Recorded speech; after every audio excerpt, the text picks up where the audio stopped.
Итак, здравствуйте, дорогие друзья. Второе видео за сегодня. Меня, честно говоря, все еще потряхивает. После первого видео высказался я по поводу этого Колизея и убранной потасовки. Ну, а сегодня у нас эпический магазин желаний. И я его решил совместить с подготовкой к ивенту. То есть нового героя мы разберем отдельно, а пока рассмотрим двух оставшихся. То бишь это Аматерасу и это Грифиус. И вот у меня как раз не хватает эпического Грифиуса. Здесь его духовных связей, к сожалению, не посмотреть, поэтому я его выбираю. И также мне нужен эпический Ореох, его у меня нету. Вот он, эпический Ореох, его я также выбираю. В основном, я бы вам все-таки, если вы в начале пути в этой игре, то я бы вам советовал опираться на то, какие эпики вам, во-первых, нужны для ваших легенд, которых у вас нет, но вы, допустим, легенду хотите прокачать, вы будете ей в дальнейшем играть, и поэтому можете ее качать через эпик. Также будет потом редкий магазин, можете взять редких героев. Либо вы можете подготовиться к следующему событию. Следующее событие, соответственно, у нас это Грифиус и Аматерасу. Вот Грифиуса я взял, эпик. А Аматерасу у нас эпик это... Так, Аматерасу, где это солнечная? Вот, это солнечная девочка. Вот она, Саюки. Это вот будущая Аматерасу в легендах. Как бы вот такое вот дело. Ну, подтверждаем. И открываем, соответственно, даром. Ну, выпадает нам не, соответственно, к сожалению, не эпический Грифиус, а выпадает нам Ореох. Ну, как бы тоже с одной стороны доволен. То есть не самый плохой герой. И плюс можно будет теперь, если что, перевести карточки. У меня там синих карточек прилично.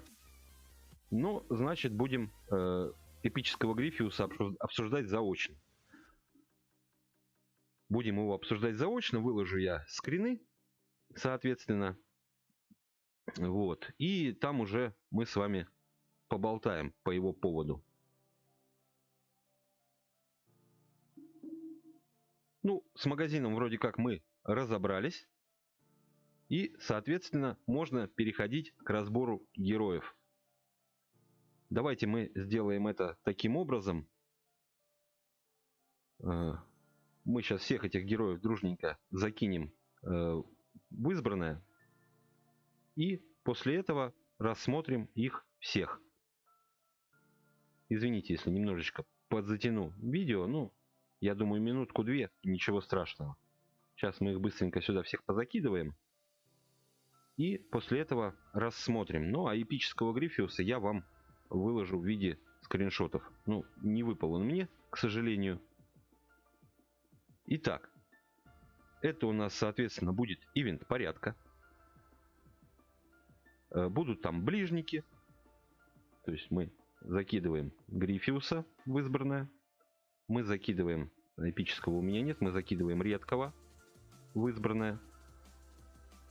Также мы закидываем туда, где у нас Аматерасу. Аматерасу у нас... Так, вот, во-первых, эпическая Аматерасу.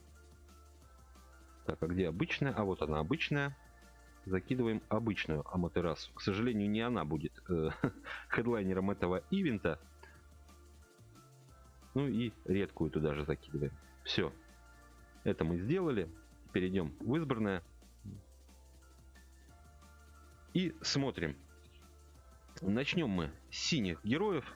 Соответственно, это юный Грифон. Опять же, ну, как я и говорю обычно про синих героев, это Яма Башня. 21 на 27. Вот сейчас у меня статы. Он у меня пробужден один раз на 11 уровне. Карточек хватает. В принципе, можно будет в будущем его еще пробудить. Давайте его попросим. Сказать тут вообще больше по нему нечего. Имеет полет и имеет блок плюс 4. Ну, плюс 6 будет на 11 уровне. По его духовным связям. Это у нас, соответственно, Ванакаури эпический. Эпический Ярость. И Госта эпическая также.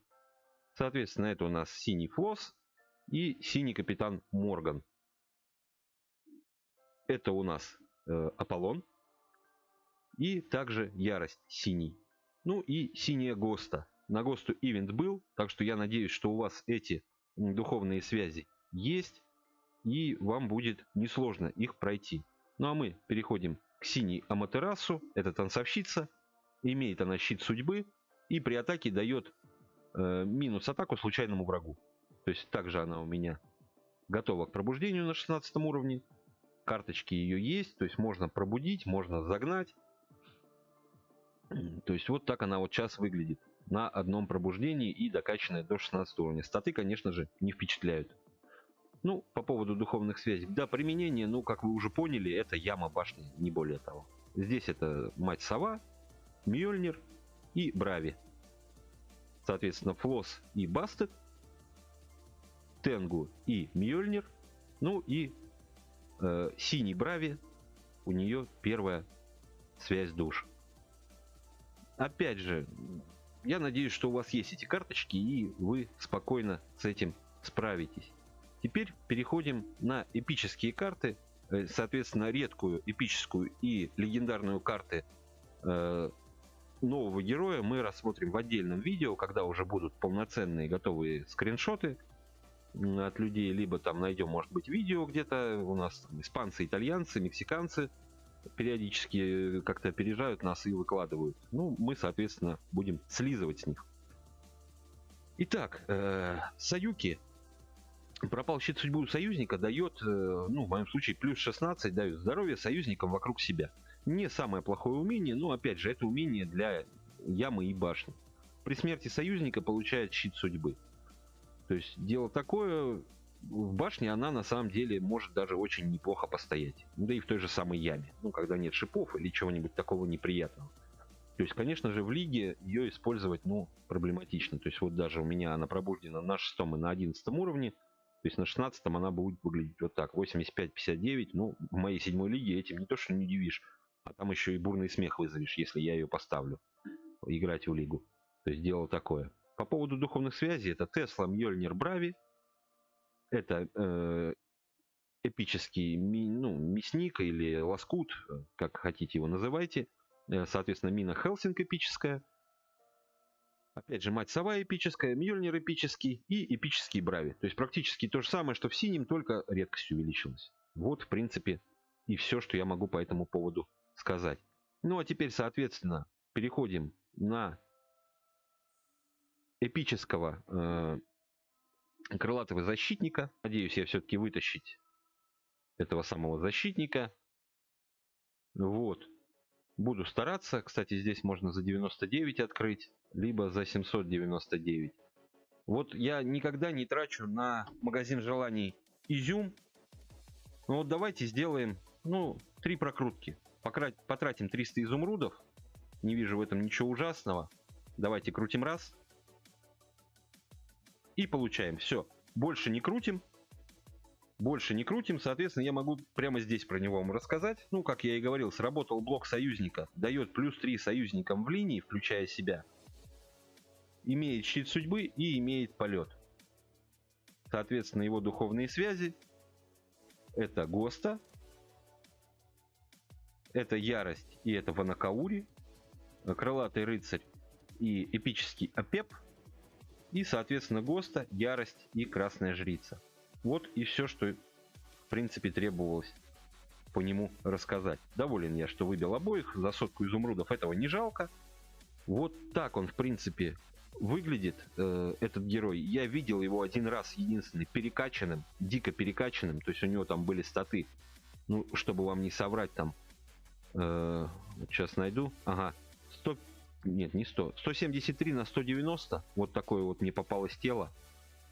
Это, конечно, было жестко, очень жестко, но вот такой вот мне герой попадался один раз. Вот, в принципе, что я могу сказать по нему. Ну и, соответственно, переходим на легендарки. Это, соответственно, Грифиус Небесный.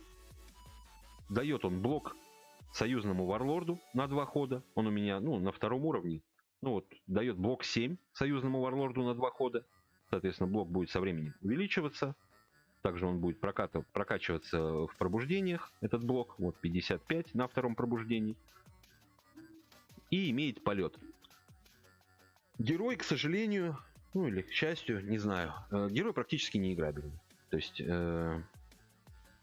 не встречал я его вообще. В башне он не попадался, в лиге я его не встречал, ну, по-моему, ни разу. Вот если честно, по-моему, ни разу. Если брать по умениям, да, он дает эту атаку союзникам в линии. Да, это здорово. Но это все. Вот этот блок, даже то, что он там будет 55 этого блока давать, но это несерьезно. Абсолютно несерьезно. Тот же самый Кабас точно так же дает блок, но при этом он более выполняет, скажем так, неплохо свою защитную функцию. Там он наносит урон. Плюс, что тот же самый Кабас, что тот же самый Грифиус, это мужики. Опять же, у нас присутствует такой герой, как Иостро. То есть заниматить его, и вообще будет это все бесполезно. Ну, не играет он в лиге, к сожалению, не играет. Если он у вас перекач для вашей лиги, то можно использовать. В остальном нет. Ну и по поводу духовной связи, это Госта. Это, соответственно, Ярость и Красная Жрица. Это Медуза и это Флосс. И это Апеп, Друид и Лич. Вот как-то так. По поводу Аматерасу. Здесь уже более, скажем так, играбельный герой. Периодически попадается. В основном, конечно же, в колодах порядка он попадается. Не самый плохой. То есть дает щит судьбы союзникам вокруг себя, включая себя. Но это разовая акция. То есть она вот вышла и дала вот этот щит судьбы. Если бы она действительно давала его каждый ход, герой был бы гораздо играбельнее. То есть ее бы пришлось, по-любому на нее пришлось бы тратить немоту и прочее. Ну и при атаке дает минус 8 врагам ближнего боя. Ну, это опять же на моем уровне, там при пробуждении вот увеличивается как раз на 11 уровне. И при атаке героя дальнего боя получает плюс 12 к атаке. То есть ее нужно ставить, ну в идеале, если вы заигрываете, куда-то вниз, где у вас стрелки стоят, чтобы она атаки набрала. Плюс она там даст кому-то баблы, плюс она там при атаке порежет атаку. Ну, я говорю, герой играбельный, но нужно опять же прокачивать. Нужно его хорошенько потестить, посмотреть, под него подобрать колоду, и тогда она, может быть, раскроется. Но этот герой уже хотя бы играет в лиге. Пусть не так часто, но его видно в лиге. Ну и по поводу его духовных связей, это Лоскут, это Огрок, это Грифиус, это Мина Хелсинг, соответственно, Ал, Властелин Песков, если не ошибаюсь, Тесла, Мьёльнир и Брави. То есть пересечений с героями между ними по ивенту именно вообще практически нету. Вообще практически нет. Поэтому не самые легкие будут духовные связи. Но я надеюсь, что вы их сделаете, и это у вас не вызовет каких-то проблем. Вот, в принципе, и все, наверное, что я хотел сказать. По магазину я сказал. Поэтому успехов вам, ребят, в магазине. Конечно же, успехов в следующем событии. Ну, посмотрим, что. Может, все-таки они прислушаются к сообществу по поводу Колизея и потасовки. Ну, а на этом я говорю вам пока-пока. Спасибо за просмотр. Подписывайтесь, заходите к нам в телегу. Если у кого-то возникнет желание поддержать канал, то реквизиты в описании к этому видео. Всем спасибо, всем пока, пока, пока.